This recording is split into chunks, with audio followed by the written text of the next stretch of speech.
ഒരടിപൊളി പ്രകടനവുമായാണ് സനിക എത്തുന്നത്. ഒത്തിരി സ്വപ്നങ്ങൾ സനിക പറയാൻ പറ്റില്ല, അത്രയ്ക്ക് മനോഹരമായിരുന്നു. എന്തൊരു വോയിസാ, എനിക്ക് ഒരുപാട് ഇഷ്ടമുള്ള ഒരു വോയിസ് ആണ് കേട്ടോ. പ്രണയവർണ്ണങ്ങൾ എന്ന ചിത്രത്തിനു വേണ്ടി KS ചിത്ര ആലപിച്ച ഗാനമാണ് താരം ആലപിക്കുന്നത്.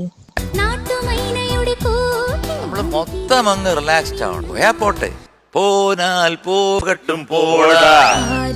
നഖക്ഷതങ്ങൾ എന്ന ചിത്രത്തിലെ ഒരു മനോഹര ഗാനവുമായാണ് മഹിപാൽ എത്തുന്നത്.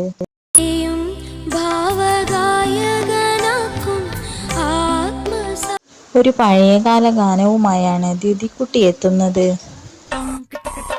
എന്താ അങ്ങനത്തെ ഈ വരവിന്റെ ഉദ്ദേശം? അത് ഏത് പാട്ടാ? മകളെ ഇതെന്താ വിപ്ലവ ഗാനമാണോ?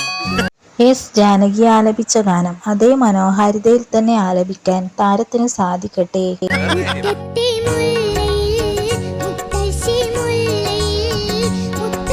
ദ്യുതിക്കുട്ടി നല്ല രസമായിട്ട് പാടി കേട്ടോ. നല്ല പാട്ട്. നല്ലോണം പാടിയില്ലെന്ന് എനിക്കറിയാം.